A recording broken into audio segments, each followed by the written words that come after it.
صحیح تبلیغی وہ ہے جو مرکز کی ہدایات کے مطابق تبلیغ کا کام کرے، اور غلط وہ ہے جو مرکز کی ہدایات کو چھوڑ کے اپنی مرضی سے کام کرے۔ الحمدللہ وحدہ والصلاة والسلام علی من لا نبی بعد، اما بعد۔ اعتراضات کی فہرست: دعوتی کام پر آیات جہاد نہ پڑھے، گمن صاحب۔ تعلیم پر اجرت کے خلاف نہ کہو، گمن صاحب۔ مراکز 100 سال کے بعد اجڑ جاتے ہیں، نعمانی صاحب۔ تبلیغی کام بچھڑے ہوئے طبقات کو قریب لانے کے لیے تھا، نہ کہ سارے عالم میں پھیلنے کے لیے، نعمانی صاحب۔ مولوی الیاس صاحب گمن زید مجدہو کا کہنا ہے کہ دعوتی کام میں جہاد والی آیات اور احادیث پڑھنا لغوی معنوں کے اعتبار سے درست ہے، مگر شرعی اعتبار سے تحریف قرآنی ہے۔ گمن صاحب کے مطابق دعوت اور جہاد دو مختلف چیزیں ہیں، اس لیے دعوتی محنت والے اپنی دعوت کی ترتیب کو استحکام بخشنے کے لیے جہادی آیات نہ پڑھیں، یہ درست نہیں ہے، بلکہ صراحتاً قرآن کریم میں تحریف ہے۔ قارئین کرام، ہماری اس قسط پر منصفانہ نظر ڈالیے۔ جواب: حامداً و مصلیٰ، اما بعد۔ دعوت و تبلیغ کا کام، اس کے فوائد سے تو ساری مسلم دنیا واقف ہے۔ اپنے تو اپنے ہیں، غیر مسلم دنیا بھی اس مبارک کام کو اور مبارک داعیوں کو سلام کرتی ہے۔ مقدونیہ کے امیگریشن حکام نے ہمیں روک لیا، گھنٹوں تحقیق کے بعد یہ کہتے ہوئے ہمیں ملک میں داخلہ دیا کہ تم لوگ امن پسند ہی نہیں بلکہ امن قائم کرنے والے لوگ ہو۔ ہمارے علماء کو تعاونوا علی البر والتقوی کے تحت ہمارے کام کی اور ہمارے مرکز اور امیر کی اعانت اور تعاون کرنا چاہیے تھا، مگر افسوس کہ مخالفت اور ترشروئی کا رویہ اختیار کیے ہوئے رہتے ہیں۔ رات دن نت نئے متعصبانہ بیانات، فتوے، قیاس آرائیاں، پیشن گوئیاں کرتے رہتے ہیں۔ ہمیں تربیت دی گئی تھی کہ علماء کا اکرام کرتے رہنا، مگر ہم مجبور ہو کر ہر ایک نامناسب اور نازیبہ گفتگو پر لکھنے اور اس کا رد کرنے کا بیڑا اٹھایا ہوا ہے، جس کی وجہ سے یہ مخالفین کا ٹولہ کنٹرول میں رہتا ہے۔ قارئین ہمیں معاف فرمائیں۔ دعوت اور نبر و آزمائی: یا ایھا الذین آمنوا اصبروا وصابروا ورابطوا واتقوا اللہ لعلکم تفلحون۔ اے ایمان والو، ثابت قدم رہو اور ایک دوسرے کو تھامے رکھو اور نبر و آزمائی کے لیے تیار رہو تاکہ تم مراد کو پہنچو۔ فائدہ: صبر کرو، یعنی طاعت کے اختیار کرنے میں، شہوات اور لذات کے ترک کرنے میں، اپنے نفس کو مضبوط اور ثابت قدم رکھو۔ فائدہ: صابرو کے معنی ناگوار اور نامساعد حالات میں دشمن کے مقابل ڈٹے رہنا ہے۔ یہ صبر کی سخت ترین صورت ہے، اس لیے اسے علیحدہ بیان فرمائیں۔ رابطو، محاذ آرائی کے لیے پڑاؤ ڈالنا، اسے رباط کہتے ہیں۔ اس کی بڑی فضیلت آئیے احادیث میں۔ رباط یوم فی سبیل اللہ خیر من الدنیا وما علیہا۔ اللہ کے راستے میں ایک دن کا پڑاؤ ڈالنا دنیا اور دنیا میں جو کچھ ہے اس سے بہتر ہے۔ فائدہ: دنیا میں جتنی چیزیں ہیں کی تفصیل میں مال اور اسباب کے ساتھ ساتھ نیک اعمال بھی شامل ہو گئے، یعنی اللہ کے راستے میں ایک دن کا پڑاؤ اور اس کا اجر و ثواب دنیا بھر کی تمام چیزوں بنسبت مال اور بنسبت اعمال سب سے اعلیٰ اور ارفع ہے۔ علاوہ ازیں حدیث میں مکارہ یعنی ناگواری کی حالات میں مکمل وضو کرنے اور مسجدوں میں دور سے چل کر جانے اور نماز کے بعد دوسری نماز کے انتظار میں بیٹھے رہنے کو بھی رباط کہا گیا ہے۔ صحیح مسلم کتاب الطہارہ۔ لطیفہ: مولانا گمن صاحب اور وہ معترضین جو کہتے ہیں کہ قتال کی آیات دعوتی کام پر نہ پڑھی جائیں، ان کا یہ دعویٰ کتاب و سنت کی کسی بھی نص سے ثابت نہیں۔ شریعت کا اصول ہے کہ کسی فرد یا قوم کو کسی عمل سے منع کرنا ہو تو اس کے لیے کتاب اور سنت سے نص قطعی والی دلیل چاہیے۔ مولانا الیاس گمن صاحب اور ان کے متعلقین علماء کے پاس آیات جہاد پڑھنے سے منع کرنے کے لیے کوئی نص قطعی والی دلیل نہیں ہے۔ نصوص تو درکنار، اس کام کے لیے ان کے پاس کوئی ضعیف اور موضوع حدیث بھی نہیں ہے، اور اگر ہے تو گمن صاحب سوشل میڈیا پر وائرل کرے، ورنہ میڈیا پر اپنی غلط بیانی کا اعتراف کرے۔ اس کے لیے ہم آپ کو 1 مہینے کا وقت دیتے ہیں۔ اسی طرح تعلیم دین پر اجرت کے حصول کا جواز بھی نص کتاب و سنت سے ثابت کرے، اس کے لیے 1 سال کا وقت دیتے ہیں۔ لطیفہ: مذکورہ بالا رباط والی احادیث صحیحہ کا اطلاق دعوتی کام پر صادر آنا اظہر من الشمس ہے، اور جو بات نص احادیث صحیحہ سے منسوخ ہو اس بات پر ذرا سا بھی اشکال کرنا انسان کو منکرین حدیث کی صف میں لا کر کھڑا کر دیتا ہے۔ مذکورہ بالا حدیث میں مندرجہ ذیل باتوں کو رباط کہا گیا۔ سرد موسم میں مکمل وضو کرنا، مسجدوں تک دور چل کر جانا، ایک نماز سے دوسری نماز تک انتظار میں بیٹھنا، یہ سب رباط میں شامل ہے۔ حالانکہ ان تینوں اعمال میں بظاہر کوئی رباط والی چیز نظر نہیں آتی، یعنی پڑاؤ ڈالنا، پہرا دینا، ساتھیوں کے جان و مال کی نگرانی کرنا، مگر شریعت مطہرہ نے ان اعمال کو بھی رباط قرار دیا۔ اس لیے ان اعمال کے رباط فی سبیل اللہ ہونے میں رتی برابر بھی شک نہیں ہے، اور جو شخص بھی ان اعمال کو رباط نہ مانے گا وہ خطاکار ہے، منکرین حدیث ہے۔ البتہ تبلیغی خروج میں ہر لمحہ رباط کی عملی شکل موجود ہے۔ مثلا جہاں بھی ٹھہریں گے وہاں اپنے اور ساتھیوں کی جان و مال کی حفاظت کے لیے باقاعدہ مشورے سے ساتھی طے ہوتے ہیں، اور سیرت میں بھی اس طرح کی چوکیداری کے واقعات موجود ہیں، اور سبھی جانتے ہیں کہ دعوت ان سارے کاموں کو محیط ہے۔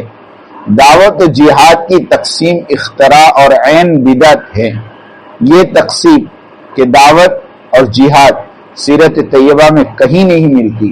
صحابہ کے زمانے میں دعوت، جزیہ اور جہاد یہ تینوں مل کر ایک مکمل نصاب تبلیغ تصور ہوتا تھا، ان میں تفریق نہیں کی جاتی تھی۔ مولانا گمن صاحب نے یہ بدعت جاری کی کہ دعوت اور جہاد کو الگ الگ کر دیا، اور اس پر کوئی سند بھی پیش نہیں کی۔ یاد رکھیں ہمارا دین کتابی ہے، رواجی نہیں، ہر بات پر سند پیش کرنی ہوگی۔ فائدہ: خیر القرون ثلاثہ کے علماء کرام نے ایک احتیاطی تدبیر کو ہمیشہ سے ہی پیش نظر رکھا، وہ یہ کہ قرآن اور حدیث کو ملفوظات کی شکل میں پیش فرماتے رہے، یعنی قرآن اور حدیث کے جو الفاظ اور معنی حضور صلی اللہ علیہ وسلم سے سنتے تھے انہی کو بیان فرماتے تھے۔ بعد والے بھی اپنے متقدمین کی تشریحوں کو اسی طرح من و عن بیان کرتے تھے۔ اسی طرز و طریق کو ہمارے اکابرین نے اپنایا ہوا ہے، یعنی دعوتی محنت کو سمجھانے اور اس کام پر تحریض و ترغیب دینے کے لیے وہی آیات اور اس کے وہی معنی بیان کر رہے ہیں جو خیر القرون والے بیان کرتے تھے۔ ہمارے اس زمانے والوں نے ملفوظات والے قرآن اور حدیث کو چھوڑ کر منقولات والا طرز اختیار کیا ہوا ہے، یعنی 20 قسم کے تراجم اور معنی اور مطالب بیان کرنا شروع کر دیے۔ گمن صاحب نے خود بیان کیا کہ آیات جہاد کے لغوی معنی تو درست ہیں لیکن شرعی معنی درست نہیں۔ گمن صاحب اس طرح کے لغوی اور شرعی تقسیم کو کس مستند آیت قرآنی یا حدیث نبویہ سے ثابت کر دیتے تو امت مسلمہ کے طالب علموں پر احسان عظیم ہو جاتا۔ ناظرین کرام، عربی اتنی وسیع زبان ہے کہ اس کا کوئی کنارہ نہیں، جو چاہے اپنا مطلب نکال لے۔ معتزلہ اور خوارج انہی الفاظ قرآنی کے معنی بیان کرتے ہوئے دین کے اندر گمراہی پھیلاتے تھے۔ اسی کٹ حجتی کا نام بعد والوں نے علم کلام رکھا۔ اس سب کا مقصد صرف اور صرف حقیقت کو الفاظ کی گتھیوں میں الجھانا اور معنی و مطلب کو مبہم بنانا ہوتا ہے تاکہ مخاطب کی رسائی حقانیت تک نہ ہو سکے۔ حالانکہ دعوت اور جزیہ اور جہاد یہ ترتیب تبلیغ رسالت کا قدیم اور ازلی دستور اور منشور رہا ہے، گویا کہ یہ عمل توقیفی ہے جسے بدلا نہیں جا سکتا۔ جس طرح نماز میں قیام، رکوع، سجدہ قاعدہ مل کر نماز کی شکل مکمل ہوتی ہے، اور یہ شکل توقیفی ہے۔ اگر کوئی ان ارکان کو جدا جدا کر دے تو پھر نماز کی تکمیل کیسے ممکن ہے؟ مولانا گمن صاحب اگر خیر القرون کی مفسرین اور محدثین کرام کی کسی تفسیر اور تشریح کا حوالہ دے دیتے کہ انہوں نے دعوت اور جہاد میں تفریق کرتے ہوئے دعوت کے لیے جہاد والی آیتوں کو پڑھنے سے منع فرمایا ہو تو طالبان حق کو تشفی بخش مواد ہاتھ لگ جاتا۔ حضرت جی مولانا یوسف صاحب رحمۃ اللہ علیہ سے اکابر علماء حضرت مفتی کفایت اللہ صاحب، مولانا عالمیہ ندوی صاحب، مولانا منظور نعمانی صاحب نے یہی سوال کیا تھا کہ اہل علم آپ کی تقریروں میں بیان کی گئی جہاد والی آیتوں سے معترض تو نہیں بلکہ متحیر ضرور رہتے ہیں۔ حضرت جی نے فرمایا دعوت اور جہاد میرے نزدیک وضو اور تیمم کی حیثیت رکھتے ہیں۔ گردے کو پانی سے دور کرنا وضو اور گردے کو گردے سے دور کرنا جہاد ہے۔ جب تک پانی میسر ہو تیمم جائز نہیں، اور جب پانی میسر نہ ہو تو تیمم جائز ہے۔ الحمدللہ دعوت کے لیے میدان کھلا ہوا ہے تو جہاد کی باری کہاں سے آئے؟ ہاں، جب دعوت دینے کے لیے چاروں طرف سے پابندی عائد ہو جائے اور اعلی کلمت اللہ کی کوئی شکل و صورت باقی نہ رہے تو پھر جہاد ہوگا، وہ بھی طریق نبوی پر۔ جہاد نبوی کا مقصد کفر کو ختم کرنا ہے، کافر کو نہیں، ورنہ سارے حجاز مقدس کے کافر مرد مار دیے جاتے، لیکن کافر کو ہدایت پر آنے کا موقع ضرور دیا گیا اور دعوت و تبلیغ جاری رکھی گئی۔ آخر کار حجاز مقدس کا ایک ایک فرد مسلمان ہوا۔ بادشاہوں کا جہاد یہ ہے کہ کفر کے ساتھ کافر کو بھی ختم کریں۔ حضور صلی اللہ علیہ وسلم نے 55 غزوات میں بنفس نفیس شریک ہوئے۔ ان غزوات میں کافروں کے مارے جانے کی تعداد 250 سے زیادہ نہیں ملتی، جن میں بڑی تعداد غزوہ بدر میں مرنے والوں کی ہے جو 70 کے لگ بھگ ہے، لیکن دعوت و تبلیغ کے ذریعے پورے حجاز مقدس کی مجموعی تعداد کے قلوب سے کفر اور شرک کو کھروچ کر نکال دیا۔ سب اسلام قبول کر چکے اور آج بھی دعوتی محنت کی برکت سے لاکھوں انسان ہدایت پا رہے ہیں اور کروڑوں کی تعداد میں ایمان لا کر مسلمانوں کے شانہ بشانہ اعلی کلمت اللہ کے مساعی میں مشغول ہے۔ الحمدللہ جن لوگوں کو دعوتی عمومی کام سے جی چرانا ہوتا ہے وہ اس طرح کی لفظی عیاریوں میں مغن رہتے ہیں۔ منافقین حضور صلی اللہ علیہ وسلم سے یہی تو کہتے تھے کہ اگر تم لوگ واقعی لڑنے جا رہے ہو تو ہم بھی تمہارے ساتھ چلتے۔ اس دن یہ لوگ ایمان کے مقابلے میں کفر سے بہت قریب تھے، یعنی ان کا یہ ذہن تھا کہ جہاد ہی اصل ہے، اس میں لے کر جاؤ۔ اگر جہاد نہیں ہو رہا، صرف دعوت و تبلیغ والا ماحول ہو تو ہمیں گھروں پر ہی رہنے دو، یعنی دعوتی کام کو وہ لوگ کام ہی نہیں سمجھتے تھے۔ اس طرح آج کے بعض اہل علم کا حال ہے۔ اس تباہی کی بڑی وجہ دعوتی کام سے دوری اور ائمہ دعوت یعنی انبیاء اور صحابہ کی سیرت طیبہ سے ناواقفیت ہے۔ نہج صحابہ میں افراد نہیں ابھرتے۔ اس سیرت والے نہج صحابہ والی تبلیغ میں اگر کسی فرد کے ابھرنے کی شکل نظر بھی آتی ہے تو اسے وقتی طور پر معزول کر دیا جاتا ہے۔ حضرت عمر رضی اللہ تعالیٰ عنہ نے حضرت خالد بن ولید رضی اللہ تعالیٰ عنہ کو وقتی طور پر معزول کر دیا تھا، جو 100 غزوات کے فاتح تھے، اس لیے کہ لوگوں کی انگلیاں اپنی طرف یا اپنے کسی ساتھی کی طرف اٹھنے لگے اور لوگ یہ گمان کرنے لگے کہ یہ کام انہی کی وجہ سے چل رہا ہے تو اسے وقتی طور پر کنارے لگا دیا جائے۔ مولانا ابراہیم صاحب دیولہ دامت و برکاتہ کو اللہ تعالیٰ کی قدرت نے مرکز نظام الدین سے نکال کر کنارے لگا دیا، اس لیے کہ تبلیغ والے یہی یقین رکھنے لگے تھے کہ ان کے بغیر تبلیغ نہیں، اور خود مولانا دیولہ کا بھی یہی مزاج بن گیا تھا۔ اگر یہ شبہ اپنی خود کی ذات سے متعلق ہو تو چاہیے کہ خود کو بھی کچھ روز کے لیے گمنامی میں ڈال لیں، اسی میں خود کی حفاظت ہے اور ساتھیوں کی بھی اور کام کی بھی، مگر یہ کام تو وہی مخلص مرد قلندر کر سکے گا جسے اللہ کے سوا اور کوئی بھاتا نہ ہو، ورنہ مال اور جاہ پر جس کی رال ٹپکتی ہو وہ احمق تو سب کچھ برباد کر کے چھوڑے گا، اس لیے کہ وہ شقاوت سے مختص ہے، سعادت سے محروم ہے، اور نتیجتاً اس قدر فتنے ابھریں گے کہ سنبھالنا ناممکن ہو جائے گا۔ حضرات صحابہ لاکھوں کی تعداد میں تھے، لیکن کسی نے اپنی پیری اور بزرگی کا نعرہ نہیں لگایا اور نہ ہی کسی کو اپنی ذات سے جوڑا، بلکہ وہ تو اپنے آپ کو چھپانے والے تھے۔ فنا فی اللہ ہستیاں تھی، ان کا وجود رحمت اور موت ہدایت کا سبب تھی، رضوان اللہ علیہم اجمعین۔ ہائے مولانا سجاد نعمانی، دعوتی کام اجتماعیت والا کام ہے، انفرادیت کا اس مبارک کام میں دور کا بھی واسطہ نہیں، اور اس مبارک کام کا اولین ثمرہ نصر من اللہ یعنی اللہ کی مدد ہے۔ اس لیے فرمان نبوی ہے ید اللہ علی الجماعہ، یعنی جماعت پر اللہ کا ہاتھ ہے۔ جس جماعت پر اللہ کا ہاتھ ہو، اس جماعت پر، اس کے افراد پر، اس کے امیر پر، اس کے مرکز پر اور اس کے کام پر 100 سال تو کیا 1000 سال تک بھی کوئی آنچ نہ آنے کی۔ اس لیے کہ جس جماعت کا رکھوالا اللہ عزیز الوہاب ہو، اسے کس بات کا غم اور کس بات کا ڈر؟ مولانا سجاد نعمانی صاحب کو تبلیغی کام اور اس کے مرکز سے ہمیشہ سے بغض رہا ہے۔ ان کے بیانات، ان کے نظریات شاہد ہیں، رہا دیگر مراکز کا اجڑنا اور برباد ہونا تو یہ اس قوم کا عمل تھا، وہ جانے ان کا انجام۔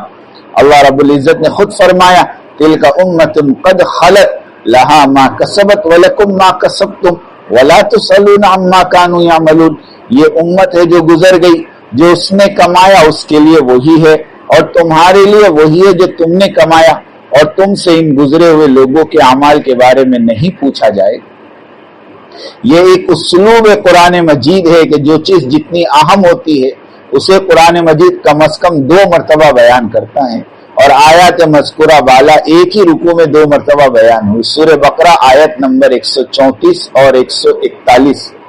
ان آیات میں کسب و عمل کی اہمیت بیان فرمائی گئی، ساتھ ہی گزرے ہوئے بزرگوں کی طرف انتساب یا ان پر اعتماد کو بے معنی اور بے فائدے قرار دیا گیا۔ کیوں؟ کہ جس فرد یا قوم کو اس کے عمل نے پیچھے چھوڑ دیا، اس فرد یا قوم کا نسب اسے آگے نہیں بڑھا سکتا۔ مطلب یہ ہے کہ اسلاف کی نیکیوں سے تمہیں کوئی فائدہ نہیں اور ان کے گناہوں پر تم سے کوئی مواخذہ نہیں، بلکہ ان کے عملوں کی بابت تم سے یا تمہارے عملوں کی بابت ان سے نہیں پوچھا جائے گا۔ وَلَا تَزِرُ وَازِرَةٌ وِزْرَ أُخْرَىٰ وَأَن لَّيْسَ لِلْإِنسَانِ إِلَّا مَا سَعَىٰ، کوئی کسی کا بوجھ نہیں اٹھائے گا، انسان کے لیے وہی کچھ ہے جس کی سعی اس نے کی۔ مولانا سجاد صاحب وہ شخص ان 2 آیتوں کا منکر ہوگا جو اسلاف کی تاریخ اور واقعات کو فرضیت یا واجبات کا درجہ دے کر قصہ گوئی، پیشن گوئی یا قصہ آرائی کرے، یا ان کے کارناموں پر خوشی اور ماتم کا ماحول پیدا کرے اور گزرے ہوئے مسلمانوں پر تبرہ اور واویلا کرے۔ اگر ایسا کرنا جائز ہوتا تو حضرات صحابہ اور تابعین اور ائمہ مجتہدین اس عمل کو کرنے میں کوئی دقیقہ اور کوئی کسر اٹھا کر نہیں رکھتے، اس لیے کہ پہلے اور دوسری صدی ہجری کے مسلمان 15ویں صدی ہجری کے مسلمانوں سے 1000 گنا زیادہ دین کو سمجھنے والے، تقوی والے، کتاب اور سنت پر عمل کرنے والے تھے۔ مولانا نعمانی صاحب غیر اسلامی مایوس کن نظریات، خرافات اور بدعات کو اسلامی احکام کا رنگ دینے سے اجتناب کرے اور مذکورہ بالا آیت پر عمل کرتے ہوئے اپنی زبان کو لگام دے اور فتنوں سے متعلق گفتگو میں مت پڑے، تاکہ ہم اللہ کے سامنے جب حاضر ہوں تو ہم سے کسی پر ظلم کرنا ثابت نہ ہو۔